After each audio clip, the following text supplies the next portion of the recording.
Testing, 1, 2, 3, mic check. Awesome. I have you loud and clear. Perfect. Thank you so much.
Testing, testing. 1, 2, 3.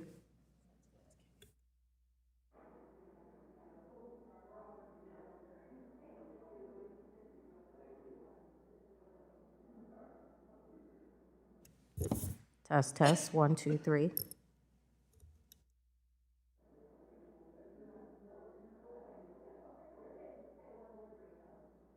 Test.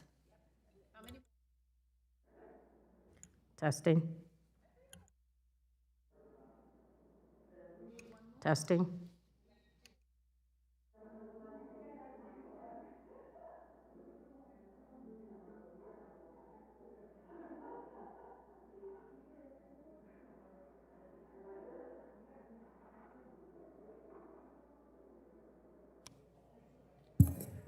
Testing, testing. Testing.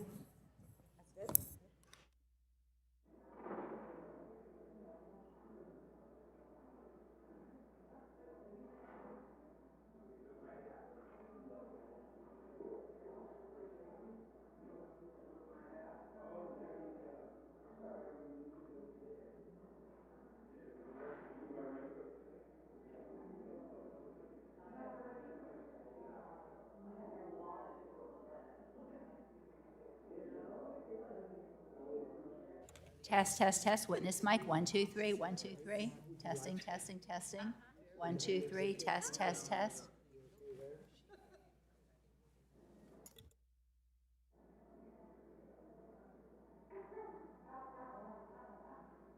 Member mic, member mic. Test, test, test. 1, 2, 3.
Test, test, test.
Test, test.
Good morning, all. The Subcommittee on Capital Markets will come to order.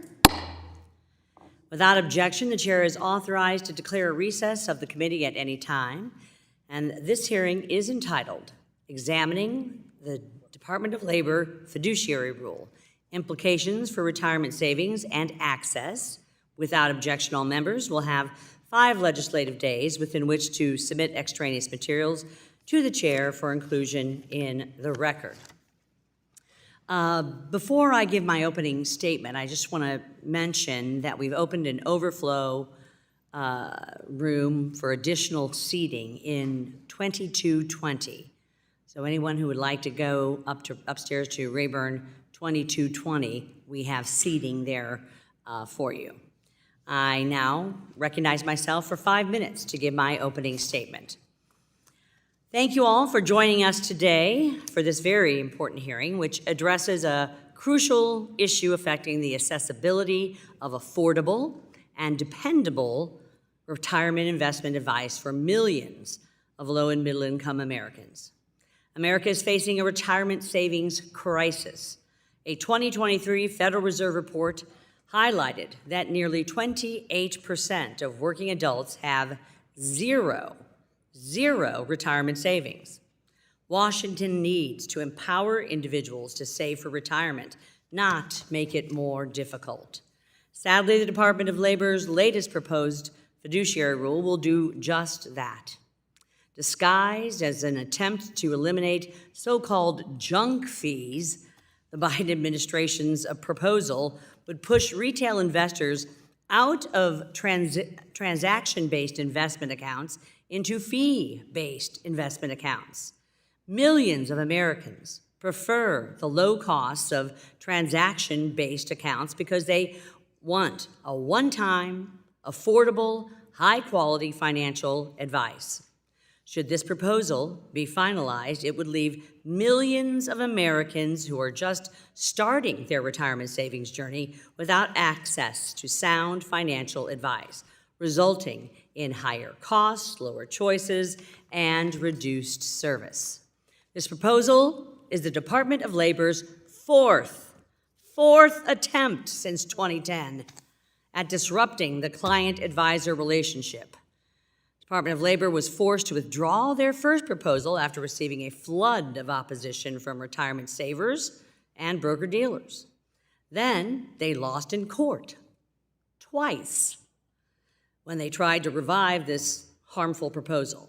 I've been pushing back against this misguided effort ever since I came to Congress in 2013, and I am in utter disbelief that we are still having this fight. This latest proposal is yet another bite at the same rotten apple. It should be withdrawn immediately. Financial professionals are sounding the alarm about increased compliance burdens, limitations in product offerings, and restricted access for consumers. Should this proposal be enacted, many would have no other option but to increase or impose minimum asset thresholds for clients, closing the door on financial advice for many. As we saw when the 2016 rule went into effect, this proposal will shut millions of low and middle income Americans out of the financial advice market, and we would be left with 2 classes of investors: those who can afford investment advice and those who cannot. Moreover, the Department of Labor's proposal is yet again a solution in search of a problem.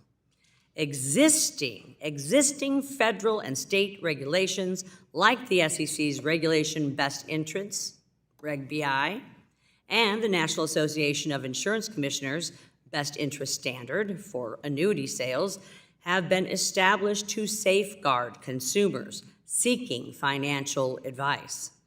These regulations, coupled with ERISA's existing 5-part test, fully protect consumers seeking retirement products and financial advice. I'd like to enter into the record a letter sent to the Department of Labor regarding the 2016 fiduciary rule. This letter was signed by 93 House Democrats, including the subcommittee's ranking member and many other members sitting on this subcommittee today. In this letter, the signers state that, and I quote, "In order to have a successfully implemented rule, it is vital that the proposal doesn't limit consumer choice and access to advice, have a disproportionate impact on lower or middle income communities, or raise the costs of saving for retirement." The letter also expressed the signer's recommendation that the proposed rule address annuities and not disadvantaged lifetime income options. Without objection, I offer the letter into the record. I wholly agree with these demands made by my colleagues and would hope that since this new DOL proposal does not meet their demands, they will join me in opposing the proposal. I look forward to hearing from our expert witnesses who will explain further the damage this proposal will have on retirement security in America. I yield back, and the chair now recognizes the ranking member of the Subcommittee on Capital Markets, the gentleman from California, Mr. Sherman, for 5 minutes for an opening statement. Happy New Year to you, sir, and Happy New Year to the entire committee. You have 5 minutes. Happy New Year.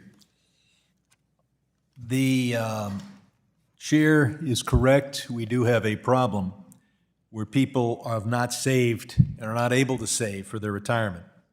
And keep in mind, that's before this new rule becomes effective. It's not this new proposal that is the reason people have not saved for their retirement. Wages are too damn low, and organized labor is an important part of making sure that people get paid enough to be able to save for their retirement. It also illustrates how important it is that we not privatize or cut in any way Social Security, since we're probably going to continue to have a circumstance where people find it difficult to save for their retirement. The regulation before us has those who hate it, those who love it, put me in between. The fact is that we need to improve this regulation, but I think ultimately we need a regulation in this space. The most important improvement would be to add to the regulation itself material that's found in the preamble to the regulation, so that it is clear that the regulation is not supposed to deal with choose me discussions, is not supposed to where somebody's saying, please have me as your advisor, does not have to deal with proxy advice or generalized advice or discussions of how you're allowed perhaps to take money out of your IRA and give it to a charity. Many charities are happy to provide you with that advice, and they usually have an idea as to which charity should benefit from your largesse. So a lot of what's in the preamble needs to be as legally binding as the rest of the rule.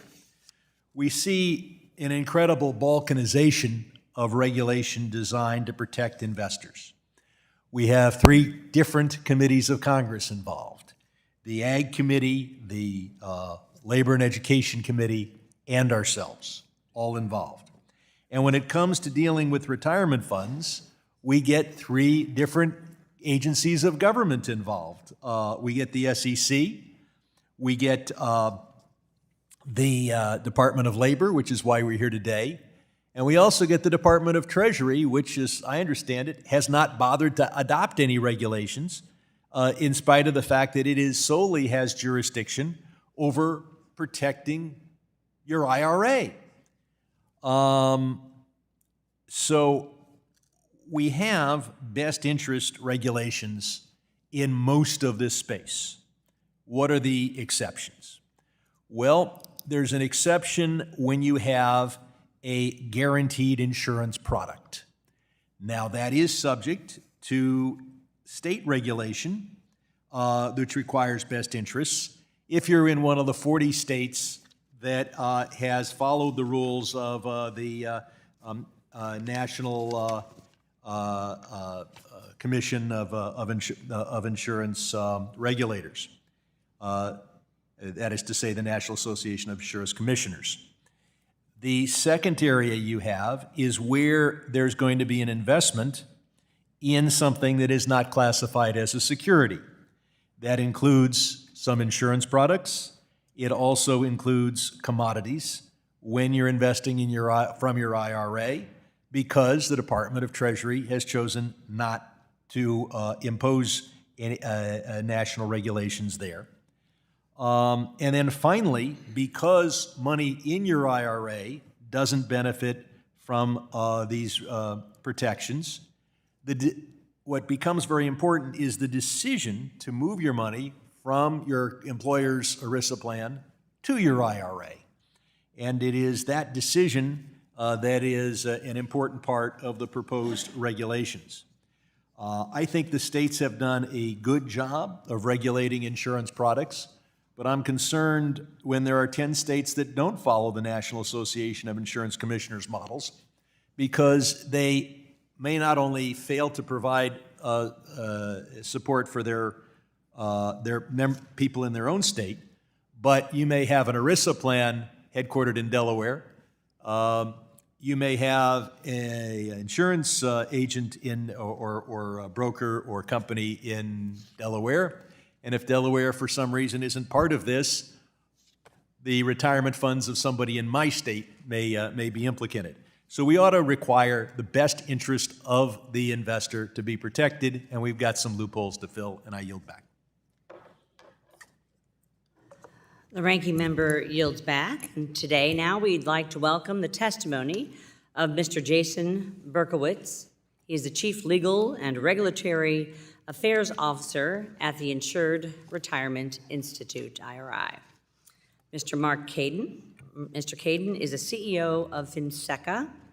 Mr. Bradford Campbell. Mr. Campbell is a partner at Faegre Drinker. Ms. Susan Neely. Ms. Neely is the president and CEO of the American Council of Life Insurance. And Ms. Camilla Elliott. Ms. Elliott is the CEO of Collective Wealth Partners.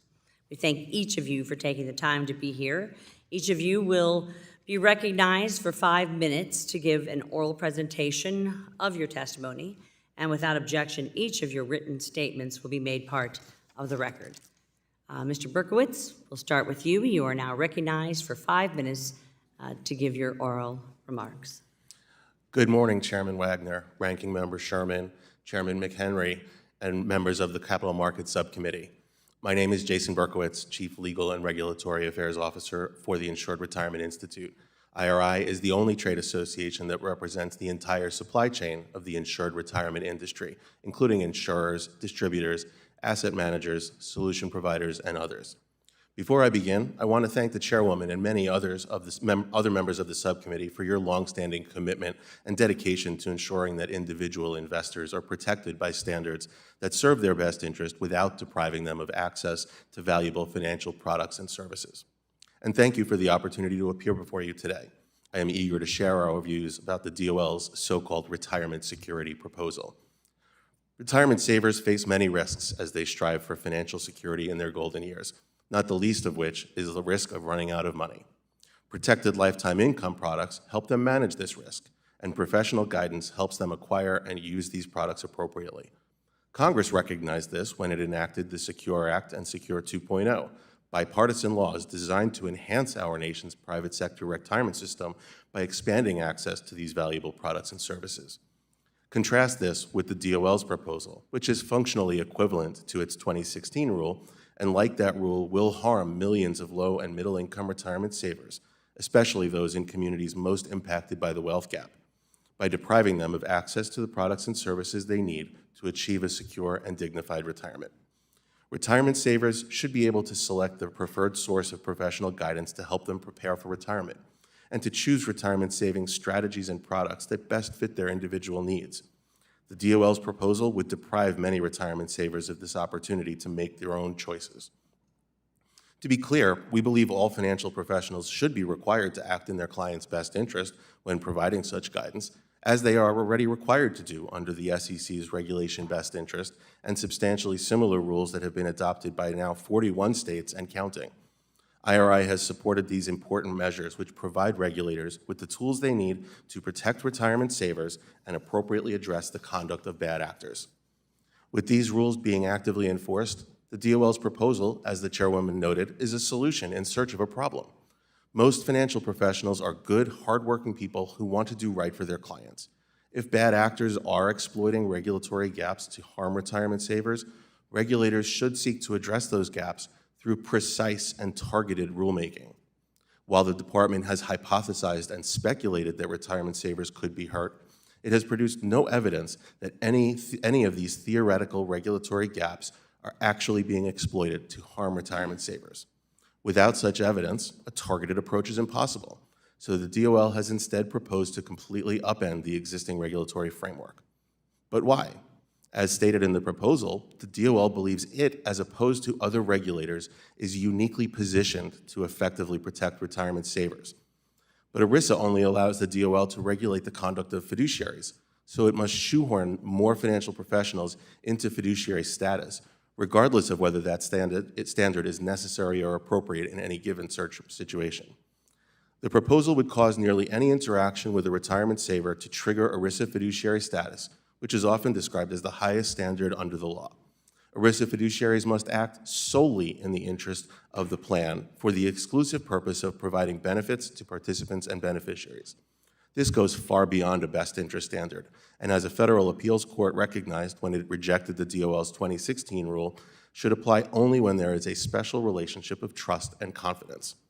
The DOL has tried to circumvent that court decision by asserting that such a relationship exists whenever a financial professional makes a recommendation to a retirement saver. We disagree. A special relationship of trust and confidence cannot spring into existence spontaneously, but rather must be intentionally cultivated over time. Pretending otherwise and allowing this proposal to take effect would only serve to deepen the nation's retirement crisis and further exacerbate retirement insecurity among America's workers and retirees. Instead, the DOL should recognize the limitations on its jurisdiction and let other regulators like the SEC and the state insurance departments do their jobs as Congress intended. This proposal is not fixable. It is not needed, and that is why IRI urges its withdrawal. Thank you again for the opportunity today. I look forward to answering any questions you may have. Thank you, Mr. Berkowitz. Mr. Caden, you are now recognized for 5 minutes to give your oral remarks. Chair Wagner, Ranking Member Sherman, Chairman McHenry, I want to thank you very much for holding this important hearing. My name is Mark Caden. I'm the CEO of FinSECA. FinSECA was created to reunify the financial security profession in order to advance the cause that inspired our name, financial security for all. We are comprised of more than 9,000 professionals who serve consumers by providing access to investment products and holistic financial advice. Collectively, we refer to our members in the broader profession as financial security professionals, or FSP. At its core, this hearing is intended to define what is in the best interests of Americans in terms of how they receive financial information and guidance, and what has been proven both by the experience of the profession FinSECA represents and by independent experts like Ernst & Young and other thought leaders, is that a holistic financial plan is an essential element to achieving financial security. EY's research proves that consumers that have permanent life insurance, investments, and annuities, those consumers that have all three, they get better outcomes. The question then is, how do we equip more Americans with a holistic financial plan? And the answer is simple. They need guidance from a financial security professional. But make no mistake, if the Department of Labor is successful in pushing through yet another ill-advised, offensively framed, substantively bad, fiduciary-only proposal, the result will be the regulatory burden will be so great that literally thousands of FSPs will find it impossible to do their job. And the result of that will be a massive loss of financial guidance to millions of Americans, particularly those who need the advice the most. Yes, millions of Americans will be left less financially secure. If adopted, this rule will take the country in exactly the wrong direction, as we already face a $7 trillion gap in retirement savings. We face a $12 trillion protection gap, according to estimates from LIMRA. And with the looming insolvency of Social Security on the horizon, we are literally on the brink of a financial crisis. But fortunately, there has been an overwhelming coalition of members of Congress in a bipartisan fashion to address the financial insecurity of ordinary Americans.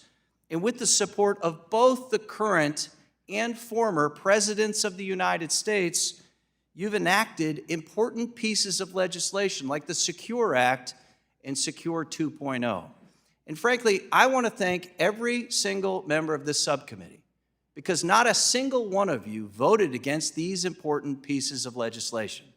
Thank you for your leadership. But unfortunately, the Department of Labor has determined that it knows better than you. In fact, the Department of Labor has consistently demonstrated an unwillingness even to follow other regulators that know the profession, regulate the profession more often than they, and each of whom have decidedly rejected a fiduciary-only approach. The DOL has shown no deference to the Fifth Circuit's unambiguous ruling that they don't have the authority to issue this rule. So the department has shown no deference. They don't have the authority to issue the rule. It's actively thwarting the bipartisan will of Congress. And without question, if the DOL is allowed to move forward, this rule will hurt real Americans. And I'd like to close with a story about one of those Americans. In the early days of a pandemic, a grandmother named Mary Jo placed a frantic call to her financial security professional, a FinSecca member named Armin from Colorado. Mary Jo had just started a new job, unpaid, but the best kind. She was a full-time nanny to her grandkids. And as you all recall, at the early days of the pandemic, the stock market was tanking, and unfortunately, so were Mary Jo's retirement savings. She was panicked. She thought she'd have to go back to work. But thankfully for Mary Jo, she and Armin had put together a holistic financial plan which included an annuity, a consistent and stable source of income. Mary Jo immediately had the reassurance that she could keep the favorite job she'd ever had, being a full-time nanny to her grandkids, being a granny nanny. FinSecca strongly encourages you, our congressional leaders, to adopt a no-funds amendment prohibiting the department from moving forward with this proposal. Mary Jo and millions of other Americans like her depend on it. Thank you very much, and I look forward to your questions. Thank you for your testimony, Mr. Caden. Now, Mr. Campbell, you are now recognized for 5 minutes for your oral remarks. Well, Chair Wagner and Ranking Member Sherman and the rest of the committee, I want to thank you for the opportunity to testify today. And I want to start out by stressing that the views I'm expressing here are my own. I'm not representing a client. I'm not representing my firm. I'm not representing the views of my colleagues. What I am representing are my personal views based on my experience as a practicing ERISA attorney who routinely advises clients on matters of fiduciary obligation, on the prohibited transaction rules, and also because from 2006 to 2009, I was the Assistant Secretary of Labor for Employee Benefits, head of the Employee Benefits Security Administration, the agency at DOL that is now proposing these rules. And based on that experience, I'd like to share some observations with this committee about the proposals. Ordinarily, I don't think the Financial Services Committee would pay much attention to what the Labor Department was doing in a regulation because you wouldn't have a reason to ask the question of what are the impacts on the capital markets and on the financial services provided to individual retail investors and retirement savers. But this isn't an ordinary rule. I want to commend you for taking the unusual step of reviewing a Labor Department rule in this committee because the Labor Department has taken the unusual step of attempting to insert itself into the retail marketplace for financial services to individual retirement folks, disrupting insurance, securities, and banking financial markets that this committee oversees. Individual retirement accounts and individual retirement annuities collectively hold more than $13 trillion, with a T, trillion dollars in assets. And under current law, Congress established that there is no separate standard of care, there is no separate remedy for services provided to those IRA owners. Instead, Congress inserted the regulation of advice to IRA owners into the existing financial services system. The IRA owner chooses who they go to seek financial services from, and that's regulated by the state insurance commissioner or by the SEC or by the other appropriate entity. Congress did the opposite of this with employer-provided retirement plans under ERISA, because those are not individual retail products. Those are institutional trusts in which someone else is making decisions for workers. So in that case, Congress said, yes, we are creating a special fiduciary standard for these institutional organizations where workers don't make their own decisions. And yes, we're putting the Labor Department in charge of that. That is not what they did with IRAs. But that is what the department's proposal is seeking to do. It is seeking to export the rules that were designed for this special employer-provided situation into the $13 trillion retail marketplace for individual retirement savers that Congress never intended to have apply in that space. And they do this through, I'm just going to call it a clever trick that I like to call the DOL two-step. And the first step of that is they dramatically expand the definition of what is considered fiduciary advice for purposes of the prohibited transaction rules in the tax code. Through a quirk of the law, DOL regulates those prohibited transaction rules both for ERISA plans and for tax purposes. The effect of that is that ordinary, perfectly legal and appropriate transactions in which, for example, there is a commission paid to an insurance producer or a broker-dealer, now become illegal, prohibited compensation by virtue of calling that a fiduciary relationship. That brings up step two of the two-step. In step two, the department says, all right, well, we will create an exemption that allows you to still be able to get paid for providing that advice, but only if you comply with an extensive series of new conditions, one of which is the imposition of a standard of care that is almost identical to the fiduciary standard of care applicable to employer-provided benefit plans. In other words, DOL through the back door tries to impose a standard on IRAs Congress denied them the ability to impose through the front door. Now, all of the conclusory statements I just made about congressional intent and what DOL has the authority to do and what it doesn't are not my own opinion. This is what the Fifth Circuit Court of Appeals said when it overturned and, vacated the 2016 rule the department used, which had a very similar two-step built into it. And the effect of all this will be for the Labor Department if these proposals were to be enacted. The Labor Department would have an entirely new federal regime of regulations with significant details of reporting, disclosure, et cetera, a whole new extensive regime that would apply at the same time as state insurance law, at the same time as regulation best interest or the regulation of RIAs as fiduciaries. So you would have competing regulatory systems simultaneously applicable to the same advice to the same people in an IRA. And that is clearly not going to result in lower costs. That is clearly not going to result in greater access. I know I'm over, and I'll just close with one last thought, which is I've heard a number of people say, well, it'll be different this time. The Labor Department has changed this proposal compared to 2016. People aren't going to lose access to advice. I did, myself, lose access to advice. Gentleman's time's expired. In 2016. And if it can happen to me, it can happen to anyone else. Thank you, Mr. Campbell. Ms. Neely, you are now recognized for 5 minutes for your oral remarks. Well, thank you, Chairwoman Wagner, Ranking Member Sherman, and members of the subcommittee for holding this hearing on the important topic of the DOL's fiduciary rule and its impact on access to retirement security. I'm Susan Neely. I'm President and CEO of the American Council of Life Insurers. And life insurers, I think, as you know, are deeply committed to the mission of retirement security. In fact, we offer the only retirement product that provides guaranteed income for life. I will also add my thanks to that of my colleagues to you for your leadership on advancing Secure 1.0 and 2.0, a major policy legislation, two pieces of policy legislation passed in just 3 years. And because of that leadership, one of the great results is that more Americans will have more lifetime income options to ensure that they do not run out of income in their retirement. Of course, we all want this progress to continue, and we're concerned that the DOL fiduciary rule does the opposite.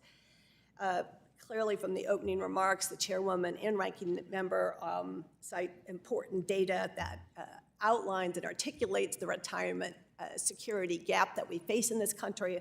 I'll add a few more data points for the record.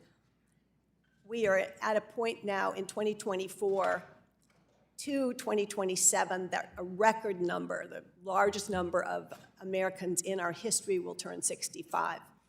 In this period from 2024 to 2027, 4.1 million Americans will turn 65.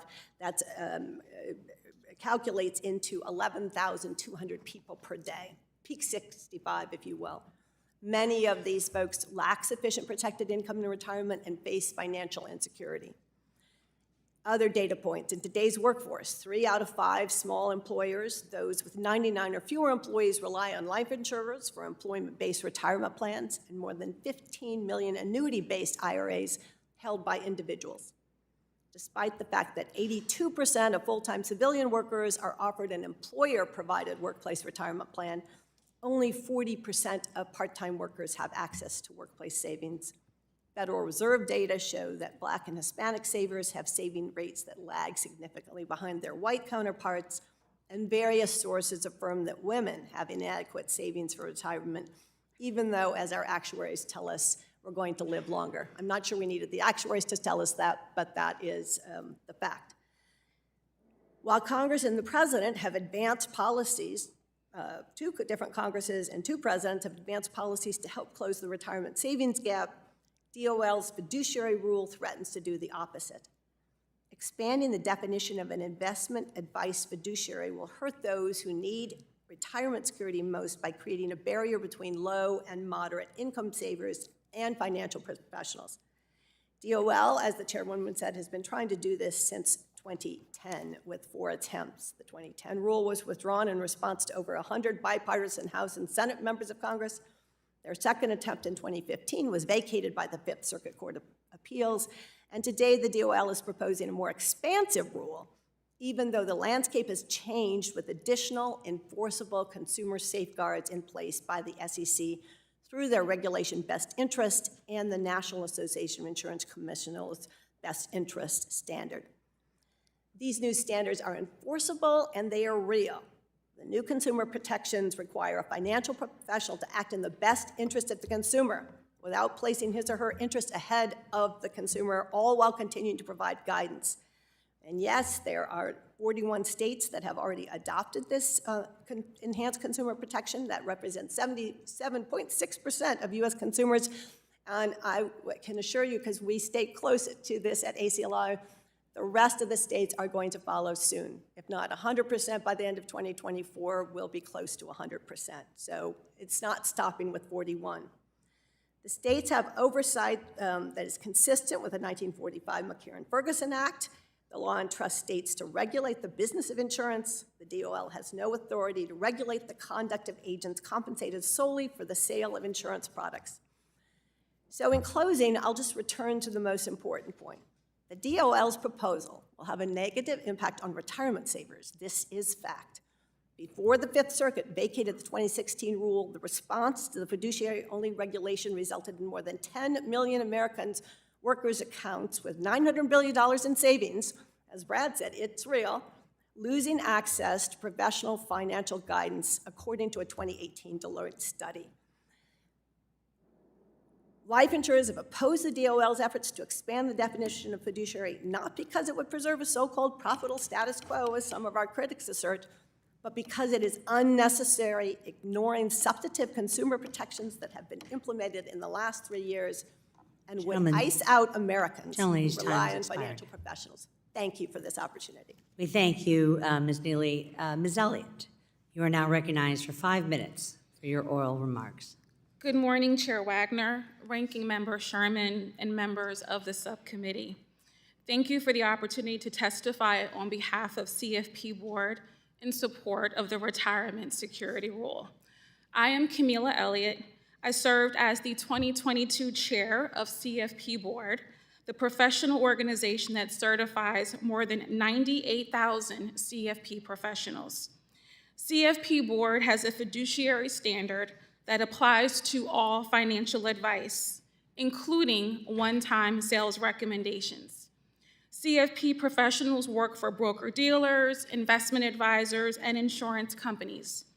They have shown that any financial professional who wants to act in their client's best interests can do so. I am here because moderate-income Americans saving for retirement should have the same access to best interest financial advice that wealthy Americans enjoy. I am here because moderate-income individuals are the people who most need to make every dollar count. I am here because I believe that if the rule is adopted, moderate-income Americans will gain, rather than lose, access to retirement advice that is in their best interests. The rule does not prohibit financial professionals from earning commissions. Actually, most CFP professionals earn commissions. And my firm, headquartered in Atlanta, Georgia, provides financial planning with a focus on middle to high income clients. And we are all fiduciaries. We provide advice that our clients need at a price they can afford and in their best interests. We primarily support communities of color, offering various fee models and no minimum account balances. We are not the only firm that does this. Advisors all over America serve moderate-income retirement savers with best interest advice. Retirement savers want to work with someone they can trust, but that trust is too often misplaced. Financial professionals can take advantage of regulations that do not require them to operate as a fiduciary. Financial professionals can be paid handsomely for advice that is not in the investor's best interests. And financial professionals should not be allowed to make recommendations that compensate them well, but burden the client with excessively high fees, unnecessary risks, or harmful illiquidity. Too often, I have encountered situations where retirement savers did not receive advice in their best interest. For example, I met recently with a woman whose former financial professional recommended that she use her modest retirement nest egg to buy an insurance product that wasn't right for her. Had she invested in a diversified portfolio and a qualified retirement plan, she would now have tens of thousands of dollars more in accumulated retirement assets, money that could have gone a long way in her retirement years. In another case, a 48-year-old was sold a fixed annuity with an interest rate of less than 2.5% and a surrender period of 7 years. This means that for 7 years, she will receive a less than market rate return unless she pays a penalty of what represented about 60% of her retirement assets. The person suffered substantial financial harm from advice that was not in her best interests. And unfortunately, by the time she found me, it was too late. There are severe consequences for conflicted advice. Over time, small differences lead to enormous losses. For some, this may mean having to retire much later. For others, this may mean not having enough money to spend on retirement for things like health care, medications, and ever-increasing housing costs. Workers shouldn't have to work longer because their financial professional did not act in their best interests. Retirees shouldn't be unable to afford medicine because their financial professional was looking out for themselves. The wealthy receive financial advice that is best for them. Those with moderate incomes should be treated the same. On behalf of the CFP Board, we support the Department of Labor's Retirement Security Rule. And thank you, and I look forward to your questions. I thank you, Ms. Elliott, for your testimony. And we'll now turn to member questions. I recognize myself for 5 minutes for questioning. Mr. Berkowitz, much has been said about the SEC's regulation best interest. Could you discuss the relationship between the DOL's proposal, new proposal, and Reg BI? The DOL claims the proposal is necessary to fill, quote, loopholes and gaps in the existing multi-jurisdictional framework of regulations. Is there evidence that such gaps actually exist and are being exploited to harm consumers? Thank you for that question, Madam Chair. We do not believe that there are actual gaps in the regulation that are being exploited to harm retirement savers. The SEC adopted Regulation Best Interest in 2019, and it imposes a very robust best interest standard that requires all financial professionals subject to the SEC's jurisdiction to put their clients' interests first, to not make recommendations that line their own pockets at the expense of their client. These are very strong but fair and workable rules that are being actively implemented, actively enforced, and effectively protecting the consumers that need protection in those circumstances. What the Department of Labor is attempting here with this proposal is not to fill a gap, but to create a perception of a gap by criticizing the ineffectiveness of the SEC's Regulation Best Interest, which we completely disagree with, and then positing that they are somehow uniquely positioned to insert themselves into the SEC's jurisdiction to fix what the SEC apparently did not do well enough for the department's standards. So the proposal effectively, it does not address any kind of gaps in a workable manner. Not that we can see. The DOL has claims also that anyone who is already complying with Reg BI should have no problem with this proposal. Do you agree? Not at all.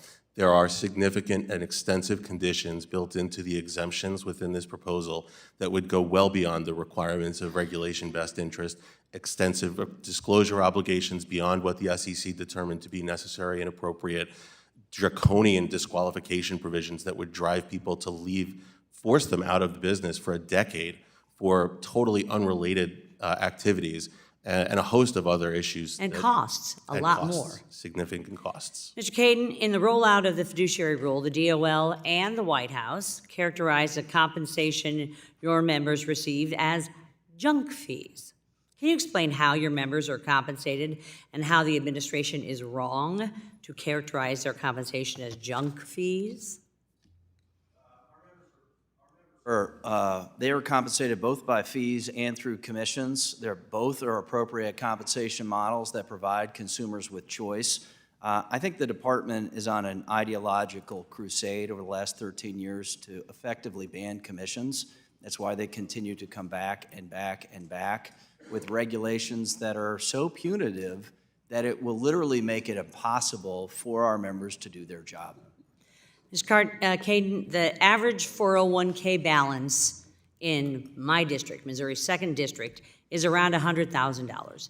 If my constituents were to come to one of your members seeking to roll over their 401k into an IRA, how much would a one-time rollover cost them now versus after this proposal goes into effect? Well, look, I think the kind of prevailing market is, 1% on assets under management. That's typically what asset gathering and asset management costs from our members and lots of other professionals. And I think that the challenge that your constituents would have, and all of your constituents would have, is finding representatives of the profession to actually do that work after this rule goes into effect, because I think the minimums would clearly go up because the cost and regulatory burden is so high. So lower and middle income constituents would say 15, 20, 25,000 in their account. They'd be out of luck. There's a reason why, Madam Chair, 10 million Americans lost access to advice after the last time this rule went into effect, including Brad. 10 million Americans. 10 million Americans lost access to financial advice after the last time they tried to do this rule. It's been shot down 4 times, I remind. Should this Biden proposal go into effect, would that person, meet the minimum asset thresholds in any way, shape, or form that we expect financial professionals to impose? Sounds not likely. It's, again, costs will go up, minimums will go up, and Americans will lose access to financial advice that they desperately need. I have additional questions, but my time has expired. So I now recognize the ranking member, Mr. Sherman, for 5 minutes for his questions. At least one of the witnesses testified that retirement savings are important, therefore this rule is bad. I think that's a non sequitur. Throughout savings by ordinary middle-class Americans, they have best interest protection. I've got an account with Merrill Lynch. It's not an IRA or retirement account. The SEC gives me best interest. ERISA accounts administered by the employer, best interest protection is there. And in 40 out of the 50 states, the National Association of Insurance Commissioners provides best interest protection. So it's by no means clear that best interest protection prevents one from making good investments, since the vast majority of the savings of middle-class Americans enjoy that protection. Though there are just a couple of exceptions, and this rule purports, and I say purports, to simply cover those additional areas. But clearly, most of our witnesses don't like the regulation, and so my first question is one I'd like you to respond to for the record. What changes should be made to this regulation so that its effect is to provide the same level of best interest protection that I have, or everyone has, in their regular securities account, that the National Association of Insurance Commissioners seeks to provide, and that already applies to ERISA accounts? Because I don't think that anyone is objecting or could object to the idea that in a society where almost all accounts have best interest protection, that there should be a few that don't. I'll point to an AARP poll on financial advice for retirement plans conducted just last month, which found that 90% of adults 50 and over believe that financial professionals should be required to provide advice in their best interest of the investor. Is there anyone, I'll ask for a show of hands, that believes that you shouldn't be required to provide advice in the best interests of the investor? No hands went up. I'll comment for the record. Ms. Neely, you don't think that best interest should apply? I was listening to the double negative. I guess I should let you finish, sir. I was just going to say, we do support. I just wanted, I've got a limited time. Without, hopefully there being no objection, I want to enter in the record this report from AARP on the hearing that we're having today. No objection. Okay. Now, Ms. Neely, I will make one comment. You talk about how annuities provide guaranteed income for life, but they aren't, for the most part, inflation adjusted. No American should underestimate the ability of Congress to cause inflation, not just what we've had now, but what we saw in the 70s and 80s. And your industry doesn't really provide inflation-adjusted annuities, and there isn't a single company that provides an inflation-adjusted annuity starting at age 80. That is to say, a longevity policy that's inflation-adjusted. So this security that I hope you're advising your clients, this is secure income, but $100 might not buy you anything 30 years from now.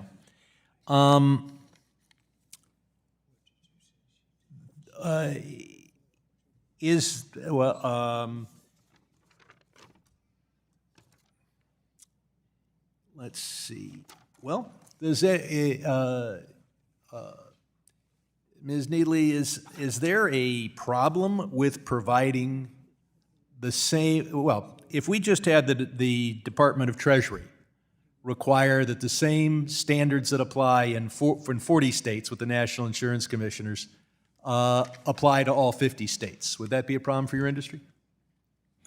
Well, we do support, just to say it again for the record, a strong best interest standard, which is what we have thanks to the Reg BI and the work. But there are a few areas, as I said in my opening statement, where that strong standard doesn't exist. Do you support extending it to those areas too? Well, we do, which is why I would predict that most of the states will have adopted it by the end of the year.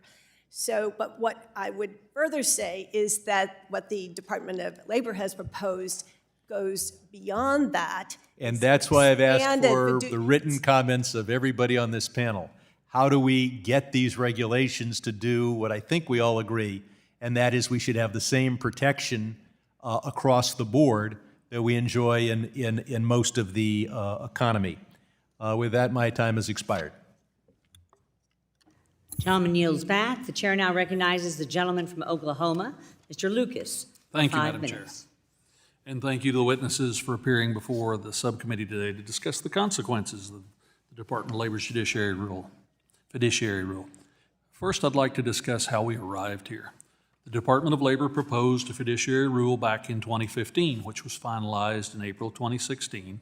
The Trump administration delayed major aspects of the rule before the Fifth Circuit Court of Appeals vacated the rule in 2018.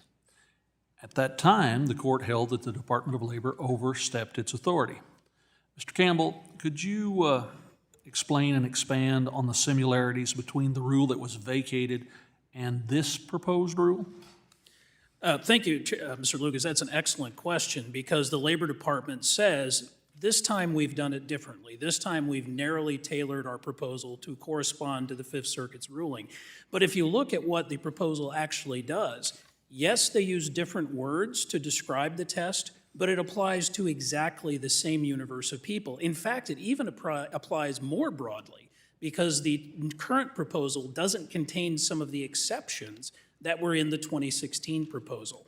So instead of saying any transaction involving a plan or IRA is fiduciary, which they did in 2016, they now say that any transaction where you made an individualized recommendation in their best interest is fiduciary. For financial professionals, those are exactly the same thing. They are making best interest recommendations in most cases already. And so DOL's approach has the same scope, affects the same people, and is not more narrowly tailored. Along that same line, Mr. Berkowitz, could you also discuss how this new proposal is likely to be viewed by the courts? Yeah, I mean, having reviewed the Fifth Circuit decision, and thank you for that question, Congressman, having reviewed the court's decision, I think that they are going to find many very significant similarities between what the department has proposed here and what they have indicated in their decision in 2018 was beyond the DOL's jurisdiction. There is very clear recognition throughout that decision of the primacy of the SEC and the state insurance regulators in regulating the conduct of people over whom they have jurisdiction, and the department here has inserted themselves where they are not appropriately regulating. And there's really, as we have said, there's no need for this because we have this very robust and effective framework. A broad bipartisan policy goal, I believe, is to encourage workers to save for retirement and for families to accumulate savings, and the SECURE Act and SECURE 2.0 are testaments to this. Continuing with you, Mr. Berkowitz, could you outline how this rule by the Department of Labor will adversely impact retirement savers and work against the bipartisan goal of increasing retirement savings? So, yeah, thank you for that question. I would say the choice of who you're going to work with as a financial professional to help guide you in making these very important decisions is a highly personal choice. Individuals decide who they're going to work with based on a wide variety of factors. This regulation is going to take that decision out of the hands of many individuals and force them to narrow the universe of people that they could potentially work with to those who have decided that they are willing and able to take on the obligations associated with fiduciary status, which are very, very burdensome and very robust. And as a result, many of those are going to be no longer available to retirement savers. So they have to now find somebody else to work with, and there's going to be a much smaller pool to choose from. Mr. Caden, I'll ask you a very similar question. How will this rule make the job of helping families meet their saving goals more difficult for financial professionals in the time I have left? It will make it literally impossible for thousands of professionals to serve millions of families. Literally impossible. The regulatory burden, I had a member, Jacob from Indiana, tell me the regulatory burden was more disruptive to his business than was COVID. And all he's trying to do every day is get up and help families in his community save more, plan more, be ready for retirement. So, the notion that we're going to add duplicative, harmful regulatory burdens on the profession whose objective is to help families save and be more prepared for retirement, the notion that we're going to put more burden on them and they're still going to help, it's just simply not the case. So I think there's a reason why 41 regulators across the bipartisan spectrum, members of Congress of both parties, the SEC, FINRA, everybody sort of agrees on best interest, the DOL is the one group out there with a fiduciary-only approach. Thank you, Madam Chair. Chair now recognizes the gentleman from Georgia, Mr. Scott, for 5 minutes. Thank you, Chair Wagner. Mr. Berkowitz, in 2015, 93 Democrats, including the ranking member and 3 others on this very subcommittee, sent a letter to then Labor Secretary Tom Perez to express significant concerns about the then pending fiduciary proposal that was ultimately accepted in 2016. In that letter, we urged the Department of Labor not to move forward with any fiduciary rule that would, 1, limit consumer access to advice, 2, disproportionately impact low and middle income communities, among others. Now, Mr. Berkowitz, does the 2023 fiduciary proposed rule align with these principles as outlined by my Democratic colleagues in that letter? Thank you for that question, Congressman, and no, it clearly does not. We believe that by forcing all financial professionals into fiduciary status, it will again cause millions to lose access to the products and services they need. Well, on Monday, my good friend from Arkansas, Congressman Hill, and I sent a letter to Acting Secretary Sue and Assistant Secretary Gomez, which was signed by 50 bipartisan members, urging them to withdraw this latest misguided version. And Chair Wagner, I'd like to, can you give me that letter? Chair Wagner, I'd like to insert this record, insert our letter dated January 8th, 2024 into the record. All right.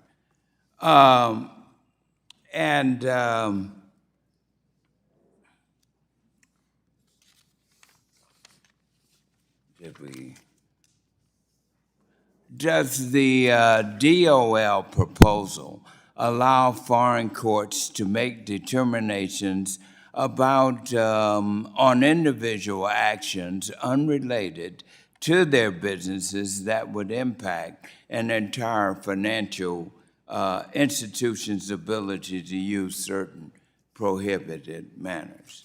Yes, it does include that. And just as an aside, Congressman, I want to thank you and Congressman Hill for your leadership in producing that letter and submitting that to the department.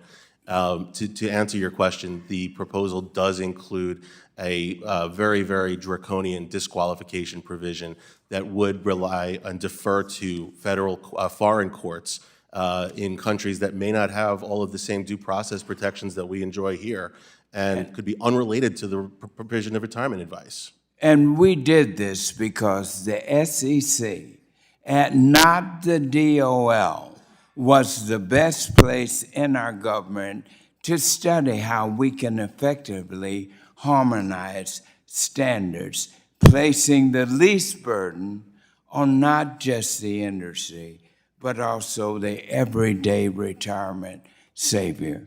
I feel very passionate about this issue, Mr. Berkowitz, because I started investing in the stock market as a class project in the 6th grade at Scarsdale Junior High School in New York. And our class project was to go earn our own money and then do our research, and then take the school bus from Scarsdale down to the New York Stock Exchange. And we bought stock, and I've been buying it ever since. It has been the foundation of my own, being able to start my own business, buy my own home. And so this is why I feel very passionate about this, And it's deeply concerning to me that the Labor Department might again create a regulatory regime with such harsh consequences. No, we got to find a way to make it easier, working with families to create and build wealth, much like I did, because of proper investments. Thank you, ma'am. Gentleman yields back. My goodness, sixth grade, that, the time value of money must be amazing. I'd love to see that portfolio. At Fox Meadow Elementary School, God bless. got my start. The chair now recognizes the gentleman from Texas, Mr. Sessions, for 5 minutes. Madam Chairman, thank you very much for holding this hearing, and to each of you who have joined us today as witnesses. I must say that, Mr. Scott, on this side of the aisle, we, with great confidence, I labeled you as Exhibit A for why we are doing this today. And I shouldn't do this, but I'm going to take a second and tell you, when I was in sixth grade in Waco, Texas, at Providence Heights Elementary School, I'm a Republican. I come from a Republican household, but I, in school, was asked to do a book report on whatever I wanted to, and I chose to find out what was the most wealthy city in America per capita in 1966. Somebody could look it up and find out I'm wrong, but the answer that I received was Milwaukee, Wisconsin. So I went and did my book report on Milwaukee, Wisconsin, and found out that at least what was printed at the time was the workers there had regular jobs. They went to work every day. They had a stable environment in a city. Second characteristic, that they intended to, because I guess that's where beer was and probably still is a good industry. I then found out that they then saved their money, and they were taught how to save money and prepare for the future, not just the future, their future, but also the future of the country.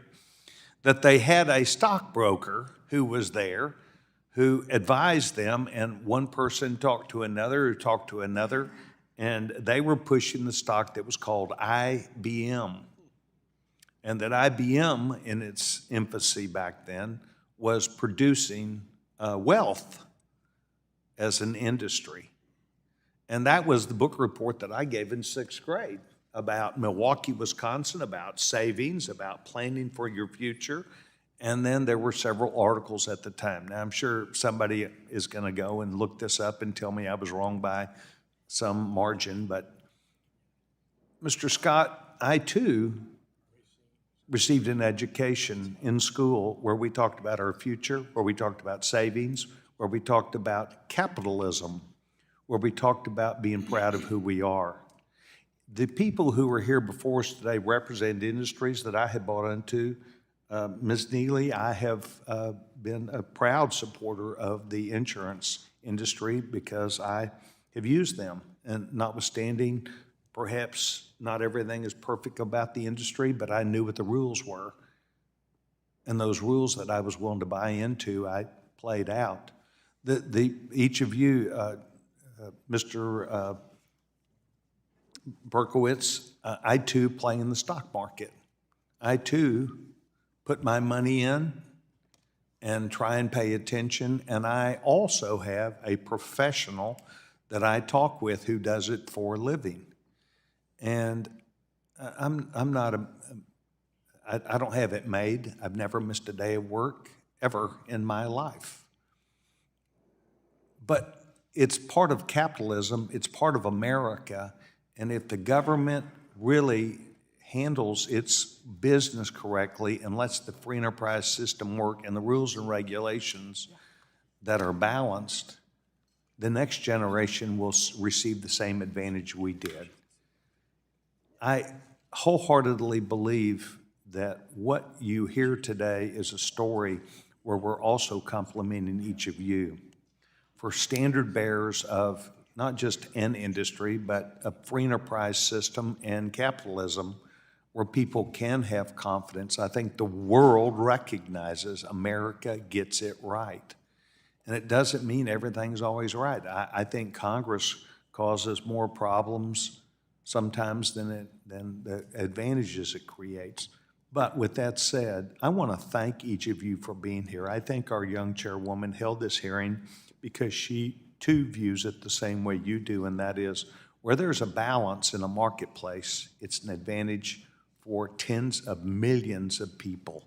And when you have an activist government who keeps retrying to kill free enterprise and capitalism, you have to stand up and fight it. So I just really want to do the same thing Mr. Scott did and say, capitalism works, free enterprise works, and thank you for being a part of that. Madam Chairman, I yield back my time.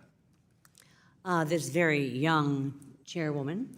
Absolutely, the young Please, chairwoman. the gentleman yields back and recognizes the gentleman from California, Mr. Vargas, for 5 minutes. I thank the very young chair for the courtesy and also the ranking member for this hearing. I agree with Mr. Sherman that we need the same level of best interest protection for everybody, no matter how they invest. I think that's very important. And I do think that we have a bipartisan goal of having Americans save for retirement. I think that's what we have to do, but I would be remiss if I didn't talk about workers themselves. If you take a look at the worker participation rate in our country, it's been going down significantly for years. And unless we have more children, or unless we allow immigrants to work, we're going to have a real problem on our hands. And that's why I think it's very important. Unfortunately, immigrants have been demonized in such a way that unfortunately they don't have the opportunity to work. I would remind people of Matthew 25 when Christ said very clearly, when a stranger lives among you, that's him too. And also in Leviticus, when an alien lives among you, treat him as you would treat your native born. Love him as you love yourself, for you two were strangers in Egypt. And again, I bring that up, and I would be remiss if I didn't, because I think it's important for us to take a look at that long term. All that being said, Mr. Campbell, you lost your advice, and you were about to tell us a really good story, but your time ran out. You did work for the government for a little bit, and so I give you a minute to explain what happened.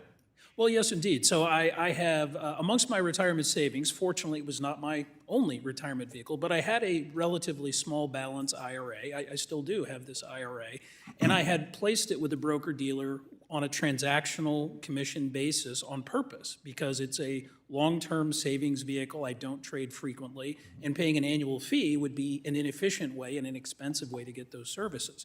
Because the account balance was too small, right after the 2016 rule went into effect, and it was in effect for about 1.5 years before the Fifth Circuit vacated the rule, my broker-dealer called me and said, look, I'm sorry, my firm is no longer going to allow me to make recommendations to you in this account. You're below the size that we're going to be able to do that for.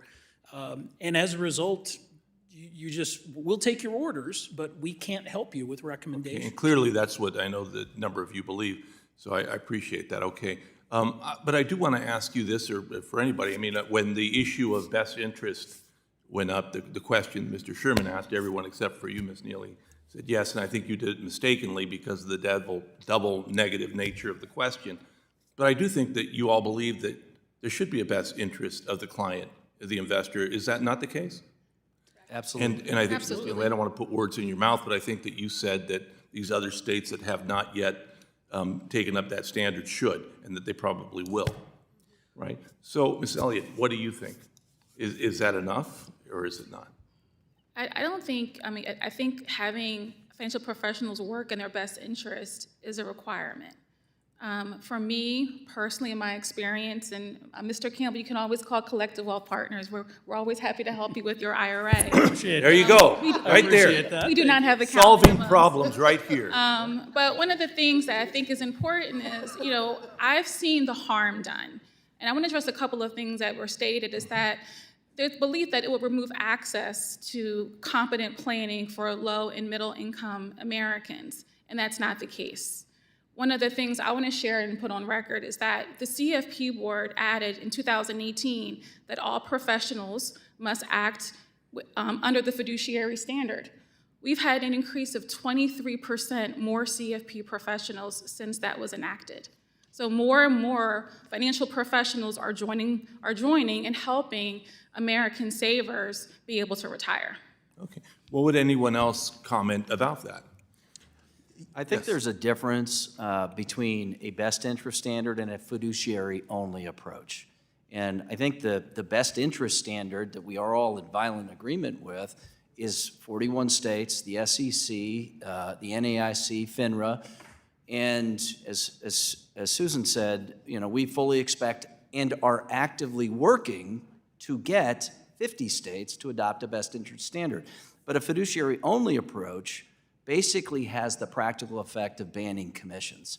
And even the CFP board's the comments that they've put out recognizes that the NAIC Model Act requires the producer to put the interest of the consumer first. So it's a question of whether it's a practical standard that still provides consumer choice.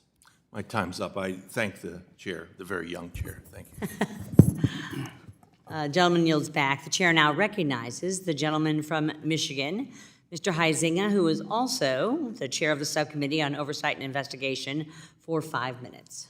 Thank you, Madam Chair. I'm going to start with Mr. Campbell here.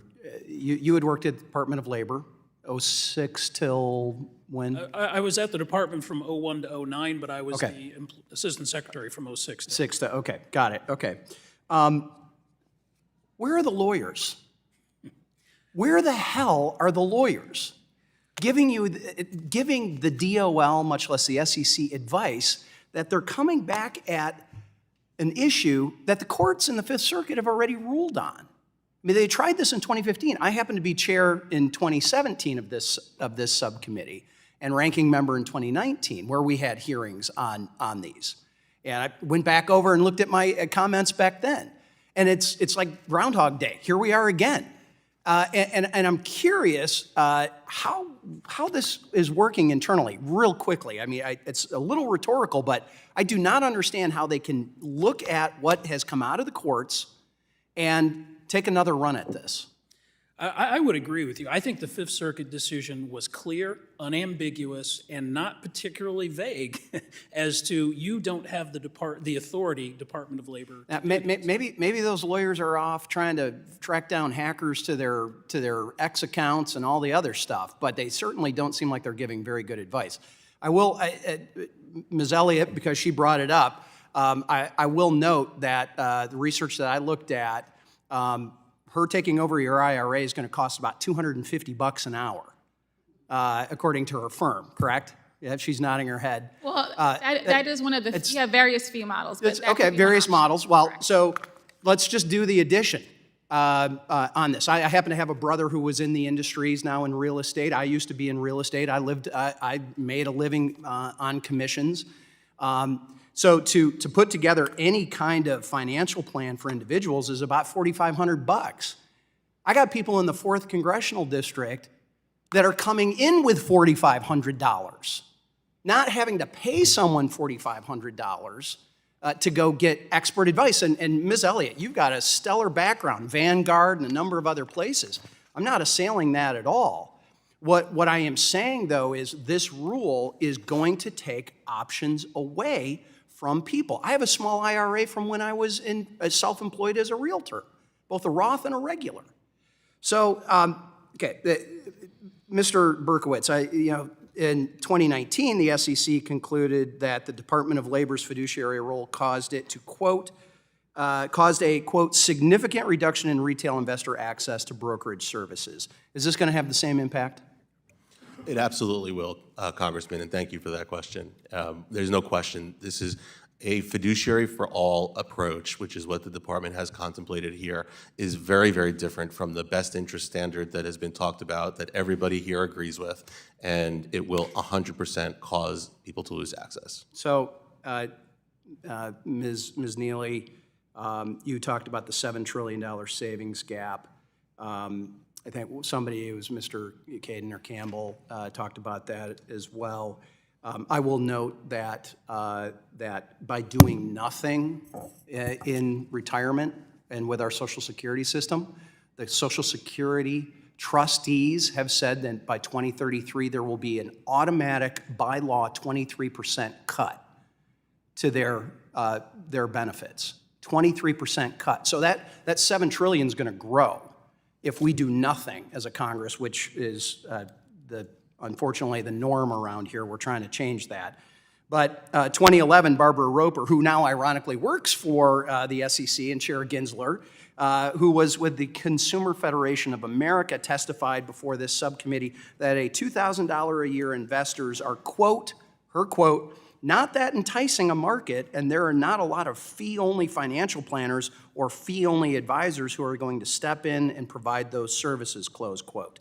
So I'm curious, Ms. Neely, if you want to address this, how do we get to these lower income? Because that is one thing that we agree on, Ms. Elliott, is you talked about the moderate income investors, not so much the low. You pulled that out of your written testimony to your verbal testimony, but you mentioned the moderate income investors need greater access. We all agree on that. Ms. Neely, you can finish us up here. Well, I think it's, you're talking about financial inclusion and how are we affirmative and purposeful about reaching out to people where we know there are specific gaps, which we talked about in our testimony. I will use my own double negative. We don't do that by eliminating choice. We support a best interest standard. We support a fiduciary standard. What we don't support is a fiduciary-only standard. Thank you. Gentleman's I time yield has back. expired. The chair now recognizes the gentleman from Illinois, Mr. Caston, for 5 minutes. Thank you, Madam Chair. I appreciate everybody coming here. I often feel like the most interesting things on this subcommittee are always the same. It's the tension between investor protection on the one hand and market access on the other, and you push too hard for one, you squeeze the other, and it always goes both ways, and I'm very sympathetic to both sides of that. I'm also sympathetic for purely personal reasons. My parents both grew up in rural Colorado, and I remember going out to Christmas out there when I was a kid, and my great aunt made her money running a little life insurance business in town. And every year for Christmas, I got a $50 savings bond and a box of gumdrop cookies. And that's sort of my stereotype of like, small town life insurance brokers, maybe not the most sophisticated suite of products, but a good understanding for what this particular client really needed, which was the gumdrop cookies.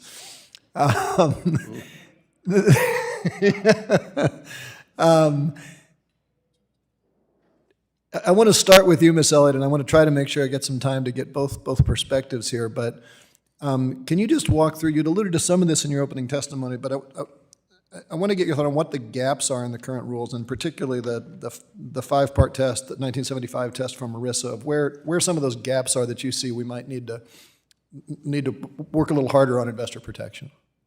Sure. One of the gaps I notice is the removal of the one-time sales recommendations that is currently in the rule. For many Americans, they don't have a financial advisor that they can access on a routine or consistent basis. Many Americans reach out to a financial advisor during a key life event. One is if they're leaving an employer, as was mentioned earlier, there's a death in their family, they're planning to retire, like an analysis to ensure they can retire safely and comfortably. And that removal of one-time advice currently now, it does a lot of harm for clients. If they're reaching out to a professional that they believe is working in their best interests and is selling them a product that's doing them long-term financial harm that impacts us and Americans in the US in a myriad of ways, that exception is very significant and needs to be addressed. I picked 75A because that's, I think, when the rule was written, but also because that's about when I remember going back and meeting with Auntie. Talking about like this, the world has evolved a lot since then. You mentioned best interest, and I think a number of people there's been a lot of head nodding that, obviously everybody wants to look out for best interest. When I've spoken with some of the life insurance agents back home, a lot of them say this is duplicative with Reg BI, but my understanding, and correct me if I'm wrong, Ms. Elliott, is that Reg BI only applies for the sale of securities, right? That is correct. Reg BI only is related to securities. It does not include fixed products like fixed annuities and whole life insurance. So that's something that is often sold to low and moderate income Americans, and that at times can do financial harm. Yeah. And again, maybe Ms. Neely, if you'd like to comment, are there areas where you think, I mean, these are old rules, these are almost 50-year-old rules. Are there areas where you think where you would agree that we could make some improvements, setting aside the current rule, where we can tighten it up to maybe close some of these gaps in Reg BI or to fix some of the ERISA rules where you'd agree with? Well, I think the key is to look at what's happened not in 2016 or where we were in 2016, but what's happened in the last 4 to 5 years. It's not just Reg BI, it's the NEIC best interest model, 41 states on the way to all states. So we think that provides the appropriate protection while preserving choice and access to ensure that you've got financial professionals available at the price people can afford based on where they are on the economic spectrum. We will say for the record that we believe the current proposal from DOL is so expansive it just needs to be withdrawn and cannot be fixed. Okay. Well, one thing just to mark, for the last 2 Congresses, I've introduced the SEC Disclosure Effectiveness Testing Act, which was basically focused on the fact that I think there was a RAND study done a number of years ago that people who sign all the disclosures under Reg BI, the vast majority of them can't define the difference between a broker and a dealer after the fact. And so basically to go through and say, like, if we have these disclosures for investor protection, let's at least do some market testing to satisfy ourselves that this is in plain English, that people understand what they're doing to protect them. You know, I'm running out of time. If other of you have comments, let us know. I have a lot of confidence that Department of Labor will find a way to work this through. And I do think there's good people here, but I think let's acknowledge that there is some tension, there is some updating that's needed to be done, and make sure that we get comments into the record that try to strike that balance. Thank you, and I yield back. Gentleman yields back. The chair now recognizes the gentleman from Arkansas, Mr. Hill, who is also the chair of the Subcommittee on Digital Assets, Financial Technology, and Inclusion, for 5 minutes. I thank Chair Wagner for convening the hearing. I know when your alarm went off this morning, it was from Groundhog Day, it ain't you, babe, so that we get to hear about this topic again for the 9th year in a row. I want to say how much I appreciate the chance to work with Representative Scott as he leaves the room for the outstanding partnership we've had on this issue, helping retired Americans have good, affordable choice for their financial advice. And it is significant, I think, to all those listening and watching this hearing that once again 50 members from both sides of the aisle join with Chair Wagner in just talking about how dysfunctional it is for all the problems facing Congress that we're once again dealing with this topic. Madam Chair, I've got 2 letters I want to add to the record. Mr. Scott obviously put in our joint letter, but I have a letter from our former insurance commissioner in the state of Arkansas and letters from the chair of the Arkansas Legislative House and Senate Insurance and Commerce Committees. Without objection. Thank you very much. Needless to say, they're opposed to that, this rule, adding to the confusion for trying to provide investment advice around the country. And to the point made, which was a good point, that Reg BI is a SEC FINRA-related rule. That's true, but it's been noted in testimony that 41 states have acted too through their insurance commissioners, which deals with the idea of a fixed annuity product. And last time I checked, variable annuity products are considered securities, so they're covered by Reg BI. So I don't see the gap here, Madam Chair, other than perhaps the 9 states that haven't dealt with this issue at their state level. I won't belabor this point about the Fifth Circuit and once again the general counsels at the Department of Labor working on an interagency basis, basically defying the federal courts and drafting this rule again. I just don't understand it. It makes no sense. And I've sat on, in my executive branch tour of duty in my life, plenty of interagency meetings with lawyers telling us what we can and cannot propose. So let me start, Mr. Berkowitz, with you, just from a perspective. Am I right that there's no real gap here, that the Reg BI and the action by state insurance commissioners covers this concern about best interest for our clients, whether it's a securities-based product or an insurance-offered product? 100% agree with you, Congressman, and thank you for that question, and thank you again for your leadership on this important issue. Yes, clearly between the SEC's regulation best interest and the NAIC's best interest regulation, we believe that this does fully cover the entire population as it pertains to those products. So we don't think there's a need for anything further. Mr. Cardin, you agree with that? I absolutely agree, and I'd take it a step further. I mean, you're very eloquent, Congressman Hill, and Congressman Scott was, and really all the members on a bipartisan basis. I take it a step further, though. I think that you as elected representatives have a higher level of responsibility than the fine people that work at the Department of Labor. Sure, I agree with that. I mean, this gets to the heart of the battle we have between the administrative state and the legislative branch. And I would hope it's deteriorated over the years. This is just another example, and the fact that we are revisiting this in opposition to Congress's clear intent here over a decade post Dodd-Frank being passed, and the federal court's ruling just means that we just have people doing busy work over the Department of Labor. But let's stay practical here. Is the framework managing conflicts of interest now, you think, post-2019 and Reg BI and the actions by the states?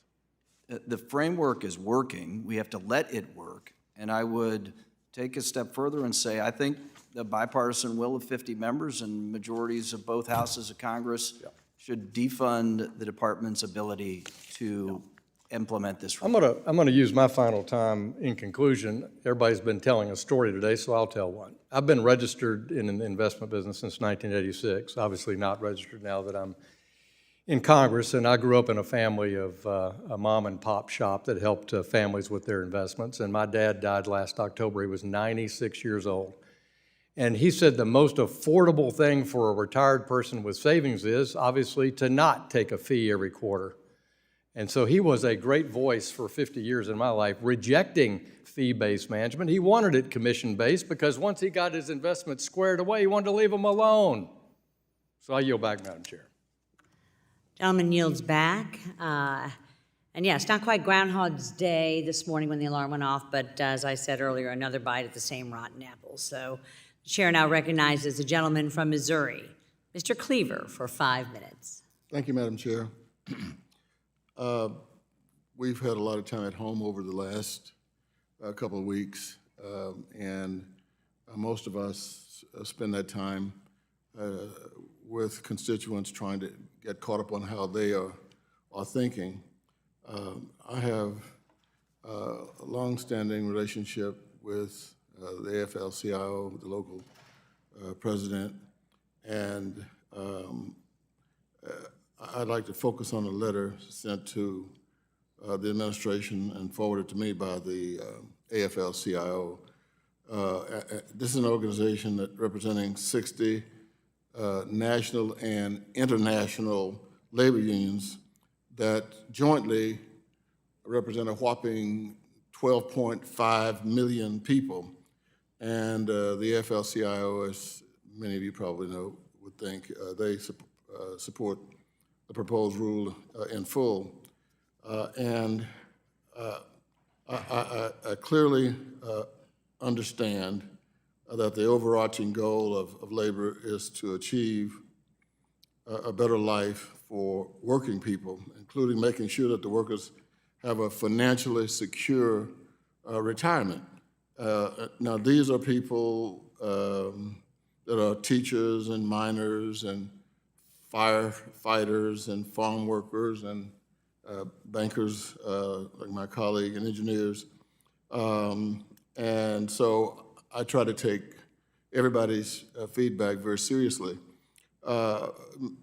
Ms. Elliott, the AFL-CIO asserts that the DOL makes a compelling case for updating the current rule. Among a number of the considerations when the DOL promulgated the current definition of an investment advice fiduciary in 1975, IRAs are only recently been created, and the 401k plan did not even exist do you agree that there's been an evolution in the retirement income landscape that has created significant regulatory gaps and loopholes? Thank you very much, Congressman Cleaver, for that very astute statement and for sharing that letter from the AFL-CIO. Many Americans are up to themselves to take charge of their own retirement. Unfortunately, very few Americans have a defined benefit or pension plan. And I think we all can agree in this room that many Americans don't have a strong amount of financial literacy. I applaud the various congressmen that stated their experience in investing since they were in the 6th grade, but that is not common for most Americans. And when Americans do seek out financial advice from a professional with help on how to retire, they make the assumption that that person is working in their best interest, that that person is putting their needs above theirs and is ensuring that they have retirement security.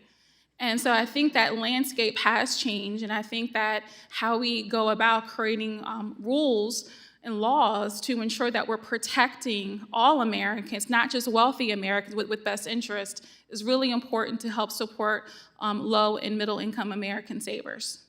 Thank you very much. I'm interested in everyone's response on this. Obviously, I don't have time, but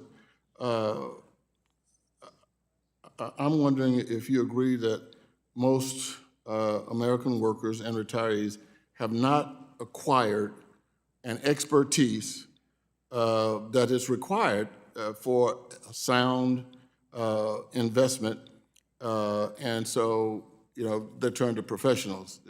All of us agree. Now, do any of you believe that that moderate income investors need to receive advice, and sometimes the advice is not in their best interest? Does anybody not agree with that? Yeah, I think we would all agree that Americans need financial professionals to provide advice, that they should operate in the best interest of the person they're advising. And I think the place where we disagree is that we believe between Reg BI and the states that have acted that there is very substantial consumer protections in place. Thank you. If I had 10 more minutes, we could get to your response. Thank you, Madam Chair. Gentleman yields back. The chair now recognizes the gentleman from Wisconsin, Mr. Steil, for 5 minutes. Thank you, Chair Wagner. The fiduciary rule would restrict Americans' access to quality retirement advice at a time of high prices and volatility.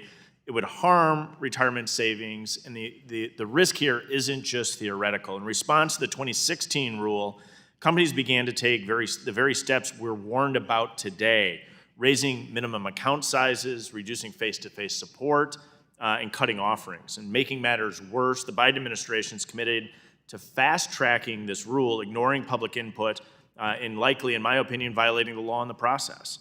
Under the Administrative Procedures Act, agencies are required to make decisions based on the comments received and are not permitted to prejudge the results of the comment period.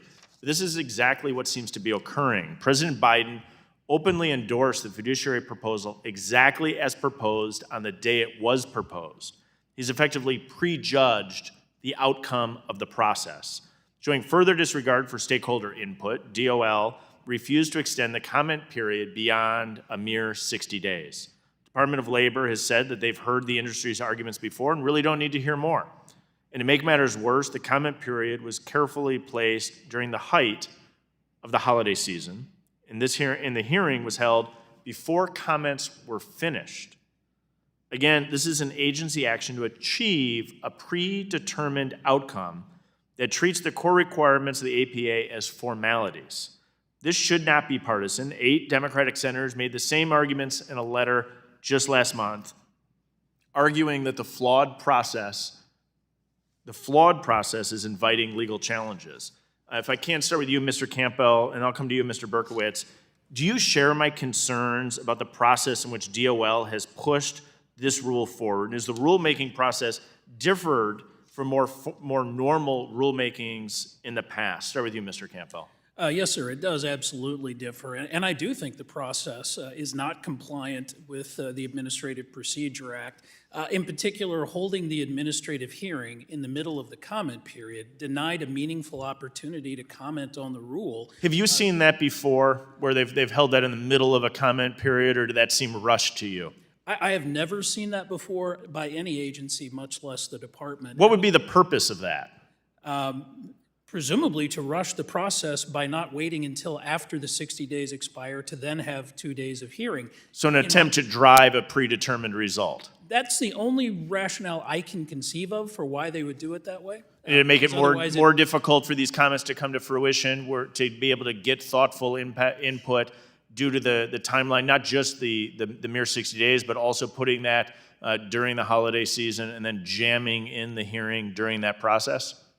I think all of those are irregular. Not all of them are necessarily violations of the APA, but I do think the hearing in the middle of the comment period, I think that is a violation. I think it's inconsistent with DOL's own rules, its own procedures for promulgating exemptions. And so let me jump to you, Mr. Berkowitz. Do you agree with that line of thinking? Yes, absolutely. And I also have never seen anything like this in terms of the speed at which this is moving and the order in which they're doing things and the utter disregard for the need to take more time to digest and fully evaluate a incredibly extensive and complex proposal. Do you think that they're trying to drive a predetermined result? As Mr. Campbell said, it certainly seems that way. Mr. Caden, you're nodding. Do you believe they're trying to drive a predetermined result? There's no question about it. I testified before the Department of Labor, and I said this rule is offensively framed, substantively bad. I received 0 questions, 0 challenges to any assertion I made. We've met with the department multiple times. They make no reference to any of the input and perspective we provided. Let me jump to you, Ms. Susan Neely, if I can. As I'm thinking about people from my home communities, right, Janesville, Kenosha, southern suburbs of Milwaukee, the real-world implications are what? Somebody who has a smaller amount of savings, doesn't have millions of dollars, comes in, they want to get thoughtful advice. What does this rule do to them? The average income of an annuity holder is $76,000. The median income for the U.S. is $68,000. This would preclude that very important middle-class, working-class segment of the market from getting the advice from a financial professional that they need and deserve. Thank you all very much. Thank you, Madam Chair. I yield back. Gentleman yields back. The chair now recognizes the gentleman from Pennsylvania, Mr. Muser, for 5 minutes. Thank you, Madam Chair, very, very much. Thank you all. I think we've said a lot here, and I think if anyone was listening closely enough, we see that this rule will be quite detrimental to those it's pretended to protect. But before I begin, Madam Chair, I would like to enter into the record this December 2023 survey from the National Association of Insurance and Financial Advisors entitled Impact of the Proposed DOL Fiduciary Only Rule on NAFA Members. Without objection. Thank you. And just a quick perusal of this will show you that this organization of thousands of members, 70% of respondents currently have no minimum asset requirements for service. This rule goes into effect, 28%, only 28% would not have a minimum asset requirement. 92% feel they will see increased costs in providing disclosures. 91% will increase cost in record keeping. 90% will increase cost in hiring and training. So what we're being asked here by the government is to increase services, increase standards, lower prices, and somehow or another that plan won't backfire. Okay, so clearly many of us who appreciate supply and demand and capitalism see that this is going down the wrong road. Of the 36 NAFA members from Pennsylvania and 3 from my district, again, prevented the stark realities regarding the impacts here. And the survey does indicate that the proposed rule would drastically alter the way financial professionals operate, leading to reduced product offerings, increased operational costs, and again, back to the including minimal asset requirements, as we're hearing, could be very problematic to low-income and low-asset investors. So, Mr. Campbell, you've mentioned a few views here in line with the problems that will come from this rule. So if you have 67% of the financial professionals anticipate that we'll have to stop or reduce sales of certain products, could you offer a couple of specific examples as to what might not be offered to those in that lower asset class? Well, I think very clearly one of the issues, as they identified, is that if you don't have enough money that we can profitably offset the expenses of serving you, we're going to have to require you to have more money or we can't serve you. That's just, as you say, that's supply and demand. It's a logical reaction. If I have to spend more, if it costs me more to provide advice to you because of the compliance burden, and I think it's worth addressing a misperception. This is not a gap filler rule that just fills up where best interest isn't in place. DOL is putting out a rule that actively replaces Reg BI with respect to these folks, actively replaces the state rules. Both apply at the same time. So that advisor is going to have to comply with Reg BI in all of its detail and the DOL rule in all of its detail, even those are already a best interest standard in place. So that is extremely expensive, and that will cause those minimums to rise and reduce access. It's really two different classes of services being requested. One has a comprehensive fiduciary rule of overall wealth management, and the others are brokerage, where you're very specific about purchasing a stock or other investments, and they're both available, but they're in different categories, such as a convenience store versus a big box store. I mean, this is similar to requiring a convenience store to having the same prices as the big box store, and as well having operational changes where they have to stay open 24 hours a day by chance if someone comes in at 4 o'clock in the morning. It's just a heavy-handed approach, which again would backfire. Mr. Berkowitz, as I stated earlier, 90% of NAFA respondents expect higher costs for hiring and training staff. What do you think the impact of that would be on the services offered to consumers? Thank you for that question. I'll actually just use myself as an example of how this would have impacted me, because I think that thinking back to early in my career, I had an initial job where I luckily had access to a 401k, left that job for family reasons, ended up moving to a new position, and was introduced to a broker-dealer who offered to help me move into a rollover IRA. It was a small account at the time. I didn't really have a lot of my own knowledge about what the options were. I didn't necessarily look at this particular person and say, he is going to take all of my best interests in mind. He was offering me a service, offering me an option, and giving me information. And without... Thank you. I appreciate it. I yield back, Madam Chair. Gentleman's time has expired. The chair now recognizes the gentleman from New York, Mr. Garbarino, for 5 minutes. Thank you, Madam Chair. Thank you for hosting this hearing. Thank you to the witnesses for being here. Ms. Neely, I strongly support a diverse marketplace offering various options for consumers to achieve their financial goals. Does the DOL's fiduciary rule pick and choose the types of investments it deems most appropriate for retirement savings? Well, certainly in our read of the proposal, there seemed to be a lack of understanding at a fundamental level about how annuities work. They reference a study that talked about investments and return on investment, which is annuity is insurance. The benefit of annuity is it provides protected income for life. And so, yes, to give a shorter answer to your question, we think DOL is missing the fundamental benefit of annuities and conclude from that they must have an annuity bias. Do you think it's appropriate for the rulemaking to exhibit such a bias, like you said, against a particular investment? Well, I think any bias against an important product that could be part of a sound financial security plan is harmful to the very goal that we all share here, which is to close the retirement savings gap. Appreciate that. Thank you. Mr. Caden, there is currently a $7 trillion retirement gap in the country.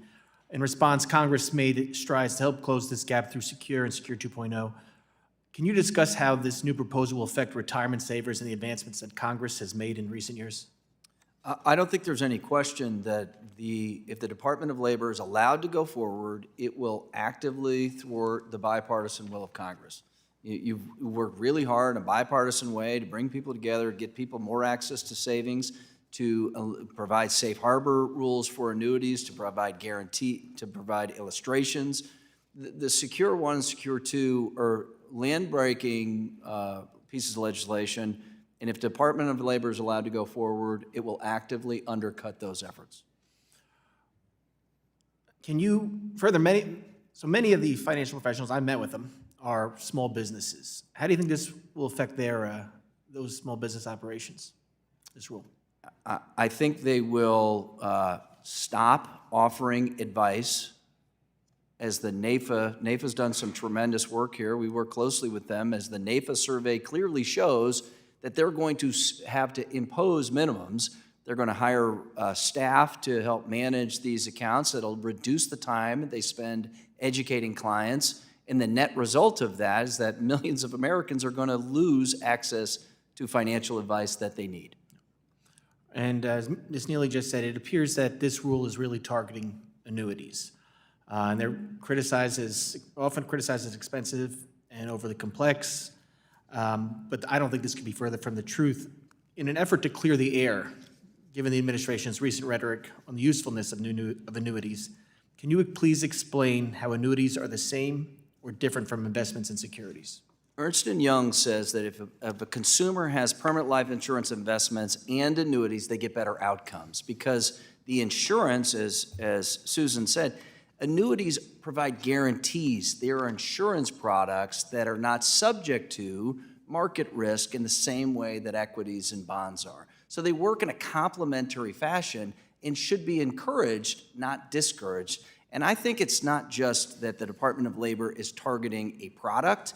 I also think they have a bias against a compensation and a business model, and they are on a 13-year crusade to ban commissions, in my judgment.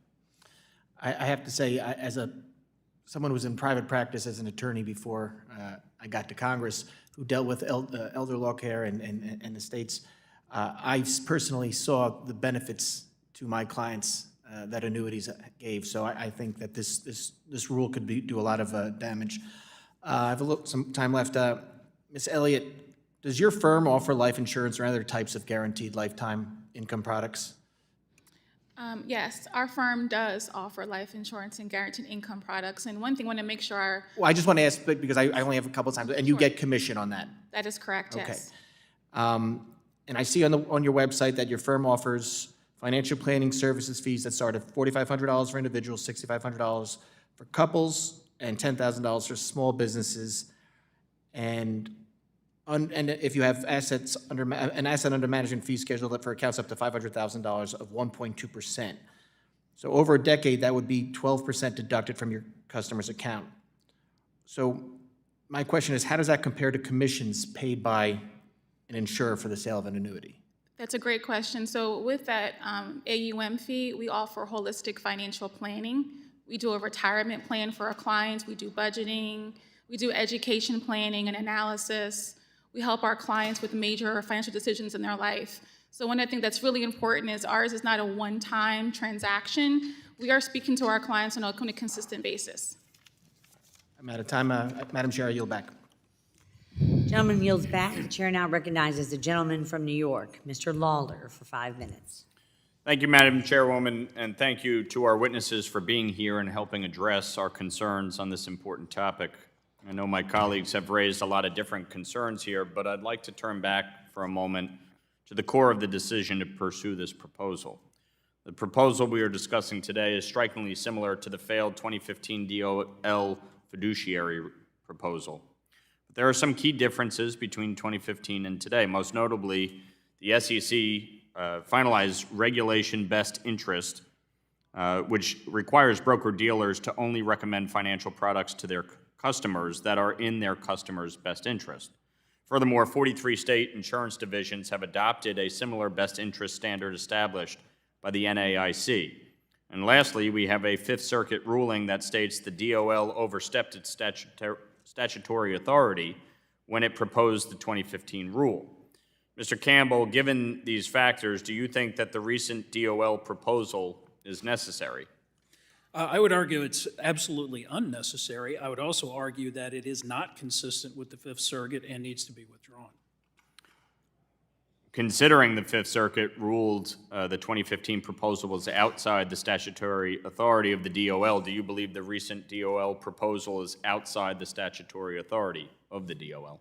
I do, because it attempts to apply a fiduciary standard to individual retirement accounts under Title II of ERISA, which Congress never established a specific standard of care for. They were to fit into the existing financial regulatory system, where in my IRA, when I go to an insurance producer to buy an annuity, when I go to a broker-dealer to get securities assistance, when I go to a registered investment advisor to get fiduciary advice, those are all choices I have, and the standard applicable to that professional applies. DOL is trying to change that without congressional authority to do so, so that the ERISA standard from employee benefit plans would be essentially the governing principle, and they don't have the authority to do that. Mr. Berkowitz, do you agree? Yeah, I would 100% agree, Congressman, and I would actually just quote from the Fifth Circuit decision where they specifically said, and we've heard a lot about this supposed gap. So even if we were to put in, for argument's sake, assume that there were a gap, which we don't think there is, the court said a perceived need does not empower DOL to craft de facto statutory amendments or to act beyond its expressly defined authority. They are clearly going well beyond that with this regulation. Mr. Caden? Without question, they are going beyond the clear, unambiguous ruling of the Fifth Circuit. I would just say, I hope that we don't get to a lawsuit or litigation, because I really think it's the responsibility of Congress to stop the department from doing what is clearly going to harm millions of Americans. Ms. Neely? Well, I agree with what's been said, well said by the other witnesses, and could not agree more. It would be wonderful to avoid litigation, because that's just more time and resources on something that is not necessary. We welcome Congress taking action. So in 2018, the U.S. Court of Appeals for the Fifth Circuit overturned the Department of Labor's 2016 fiduciary rule, deeming it an arbitrary and capricious use of regulatory power. I know you discussed this earlier, how the Department of Labor's most recent iteration of the fiduciary rule barely differs at all from the version that was invalidated by the courts in 2018. Mr. Campbell, since the Fifth Circuit's decision was issued, the Supreme Court has also issued its West Virginia versus EPA decision, which confirms and clarifies the major questions doctrine. Isn't the new proposal ripe for being overturned, given its similarity to the 2016 proposal and the newfound interest in the major questions doctrine since the Fifth Circuit decision? I think that's an excellent point. When this was litigated in 2018 in the Fifth Circuit, the major questions doctrine had not been determined by the Supreme Court. And essentially, this is a very appealing case for that issue, because for 40 years, the Labor Department's own regulations and guidance embraced the same view of fiduciary. They only changed it and only discovered a whole new power to regulate an additional $13 trillion in IRAs in 2015. So that is an example of the statute has remained the same, yet suddenly a newfound power emerges. That is the essence of the major questions doctrine. So I think that will be an issue should we get to litigation, which again, I would echo the calls of the others here for Congress to not let it get that far. But if we get to litigation, I think that will be one of the issues that arises this time that did not last time. Thank you. I yield back. Gentleman yields back. The chair now recognizes the gentleman from Massachusetts, Mr. Lynch, for 5 minutes. Thank you, Madam Chair. To begin, I would just ask unanimous consent if we could enter into the record a report from Consumer Federations of America. It's entitled New Offerings of Crypto in Retirement Plans, underscores the need for Department of Labor fiduciary responsibility. Without objection. Thank you, Madam Chair. Ms. Elliott,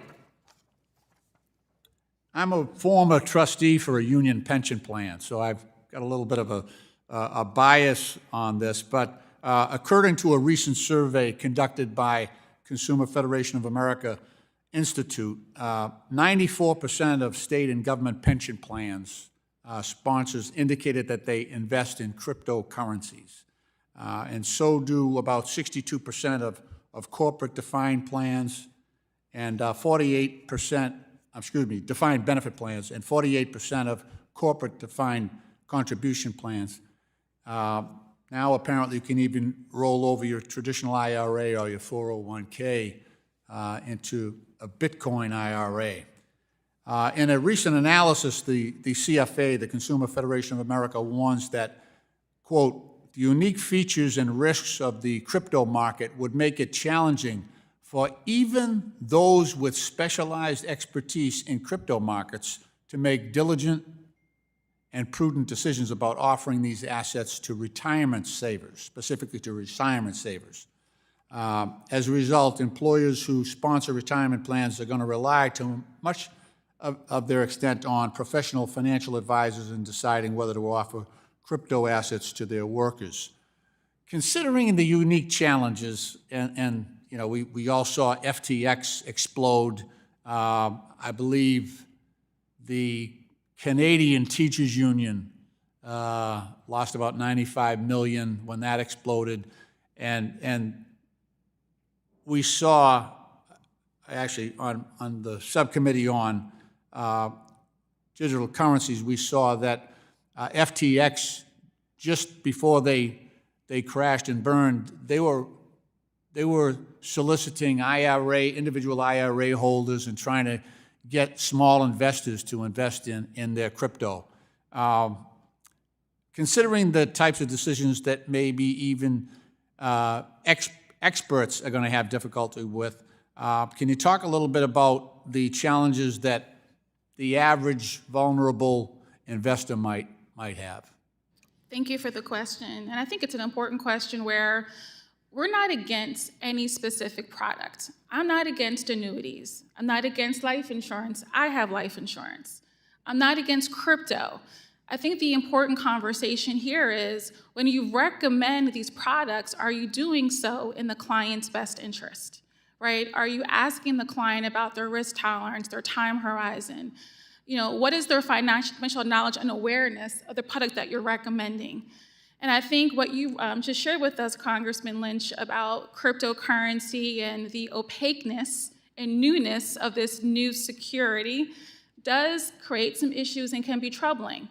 But I think that, you know, with my colleagues here, you know, sharing a little bit about, there's always going to be education. There's always going to be ways that you're going to spend money to become better financial advisors. I want to address one comment that was made earlier, is that there's going to be more training needed to adhere to the Department of Labor fiduciary rule if it were to continue.